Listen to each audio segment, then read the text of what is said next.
Yeah. So wait, hold up. Let me do my math. I'm old enough to be your father. Yeah, absolutely. You're what, 33? I am your father. Whoa. Don't fast forward my life. I'm not that old. That's all I'm saying.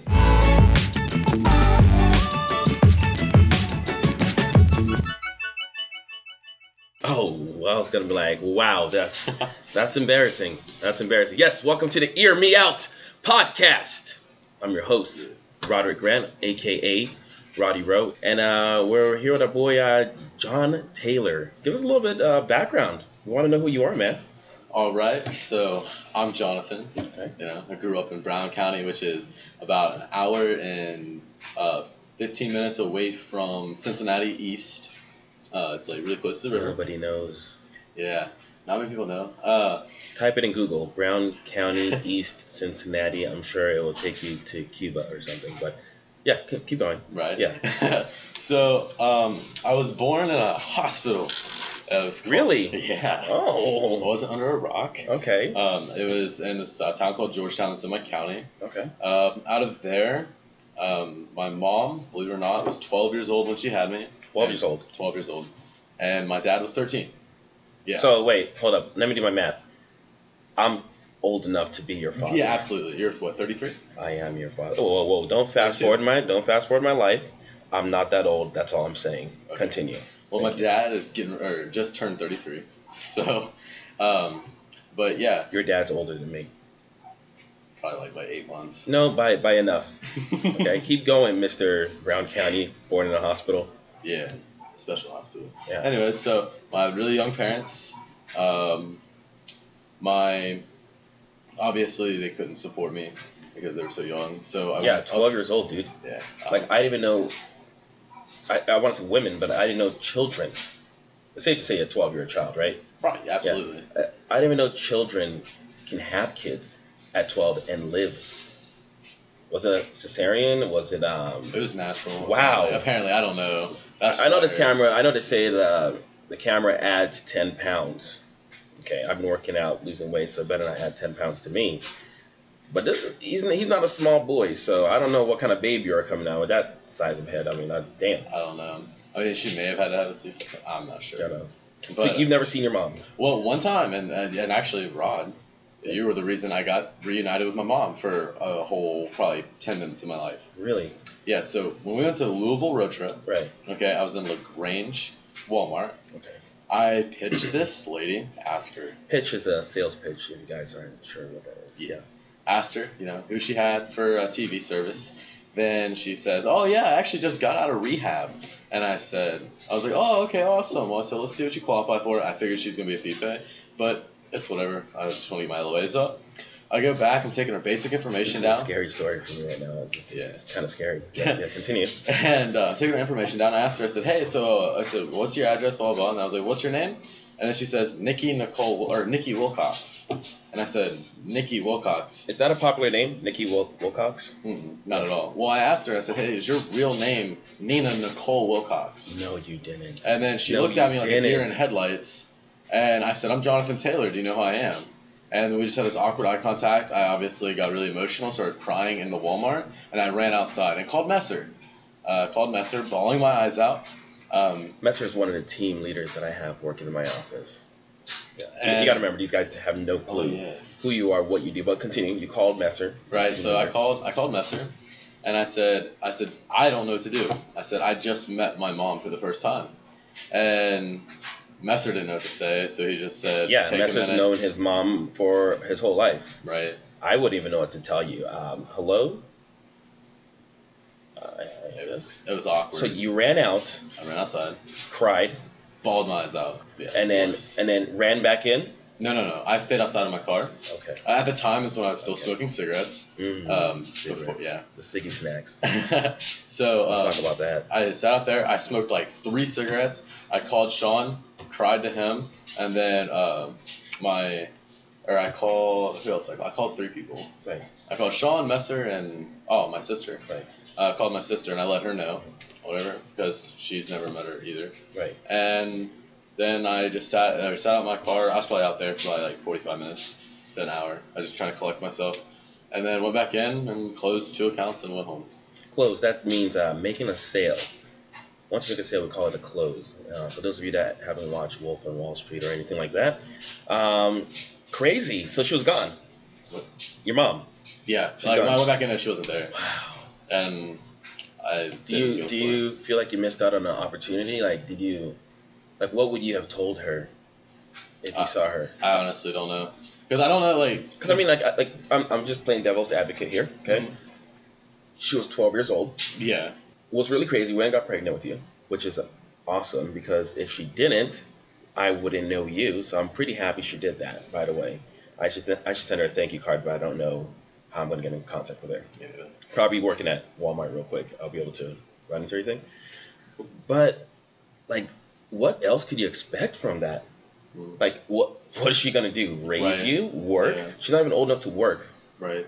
So I mean, she had to do what she had to do. So what happened? Like, she gave you up to adoption. Yeah, that's kind of what I was getting at too. Okay. Is because like my whole life, like, because my actual birth grandfather, like my mom's dad, Right. took me into custody, but he divorced my actual blood grandma that I never got to meet, Right. and remarried this lady that I called my grandma growing up. Okay. And they weren't the best parents or role models or anything, but they always drilled it in my head that my mom and my dad were pieces of shit, and that blah blah blah. I should never try to get in contact with them and stuff like that. Did they ask not to be contacted as well? Did they, like, it was a little check mark that said, "Do not contact me ever"?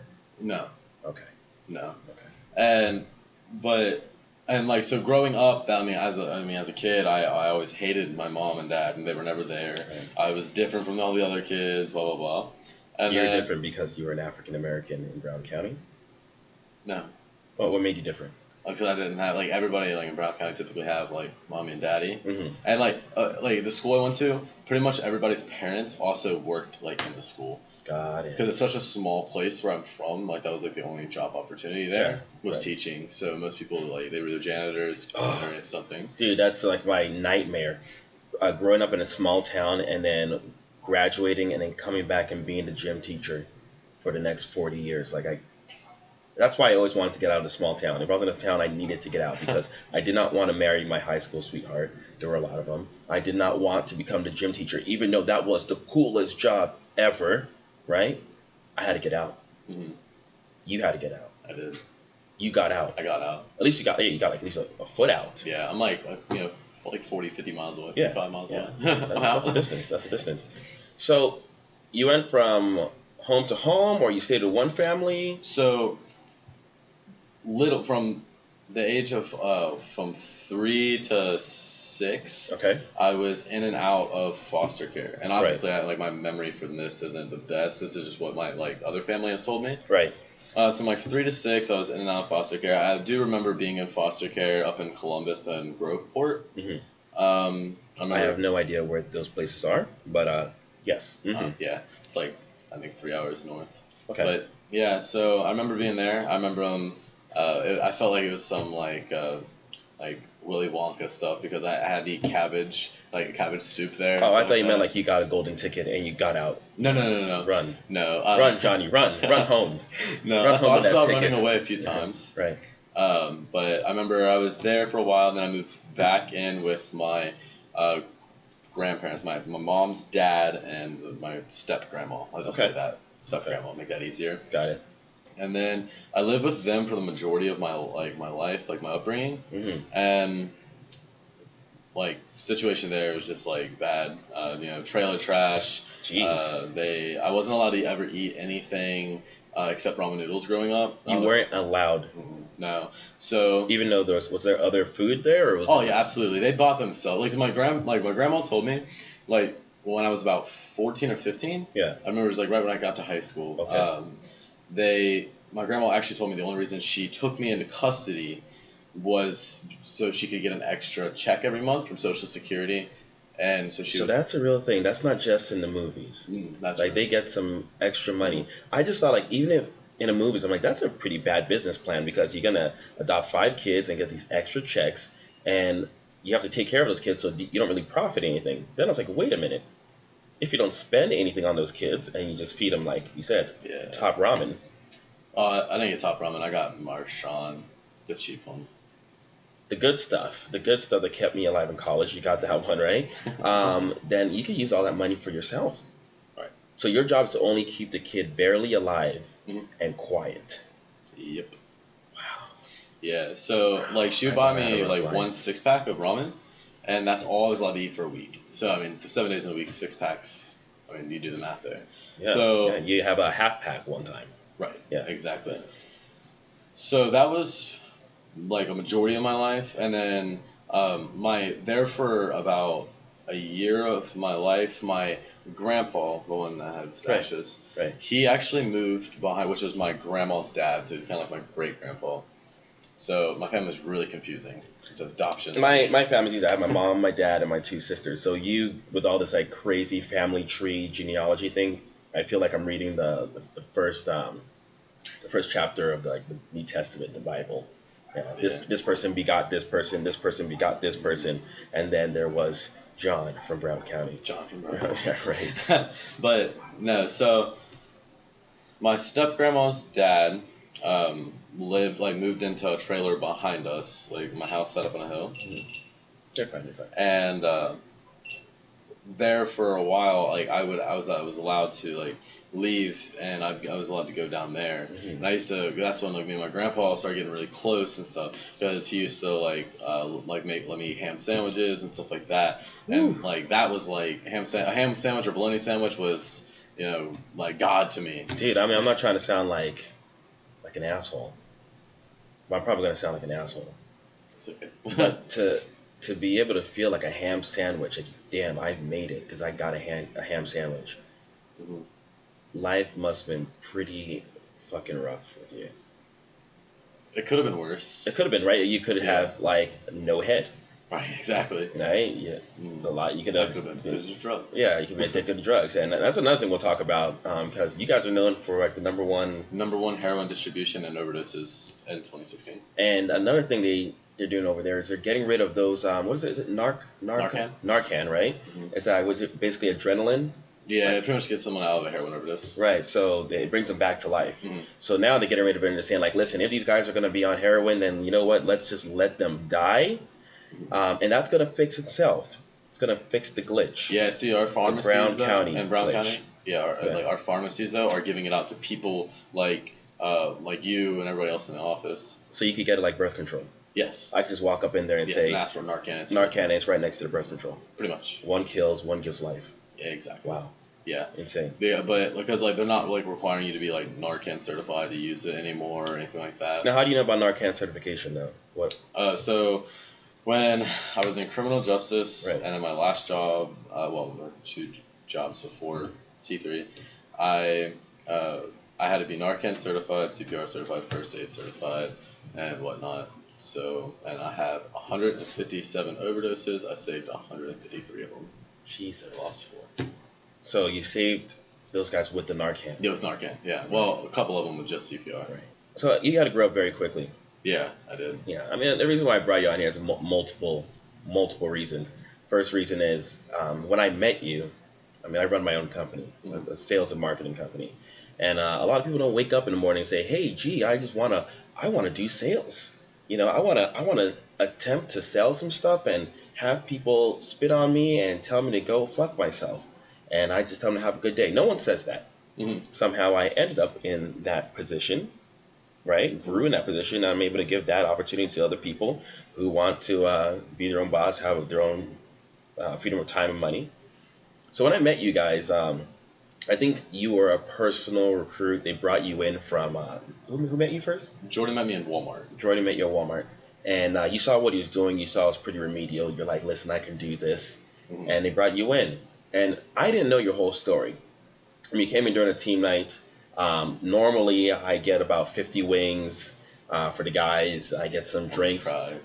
You almost did cry, and I didn't understand what the fuck was going on. I was like, are these wings the wrong flavor? Are they? Is he one of those white guys that just can't handle spices? I thought maybe you're one of those people that thought like a ketchup was a spice. It's pretty dangerous. And I found out.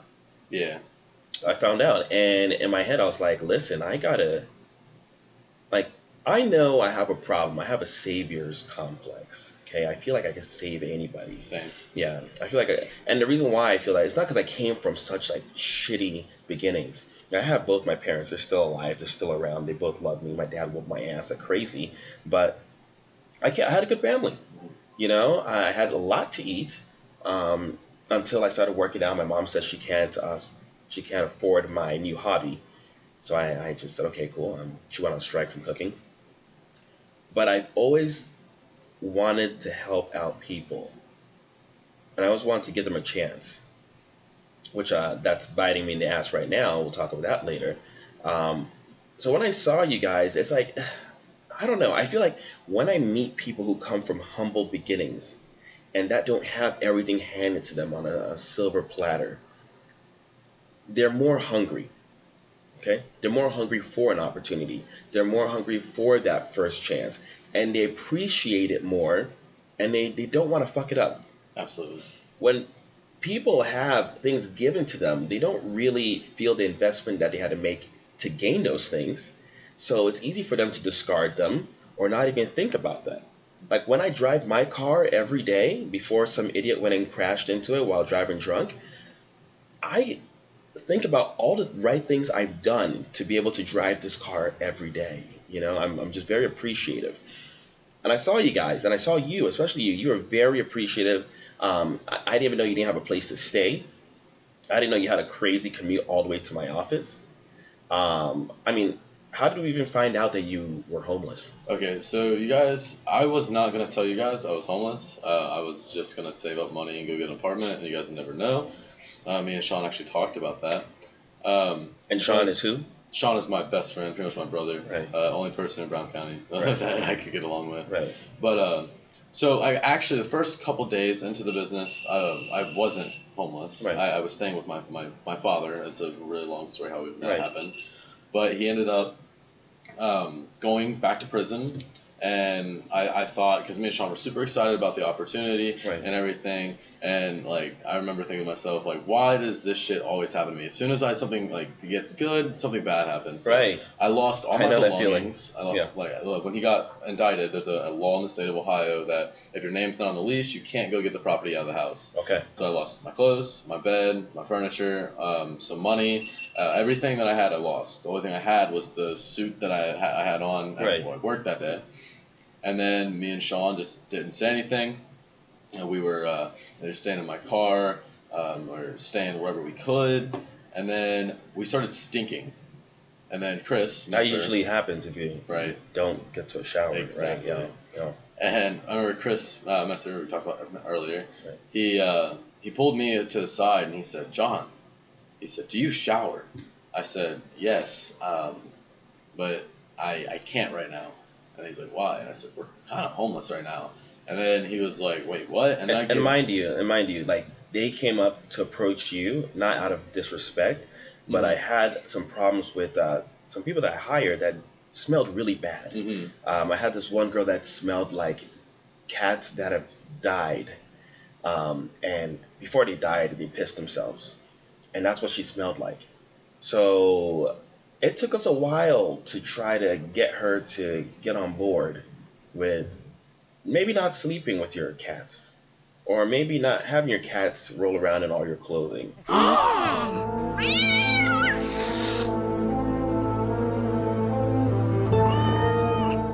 Eventually, she left our business. Remember, I have a savior's complex. I thought I could save her and her smell.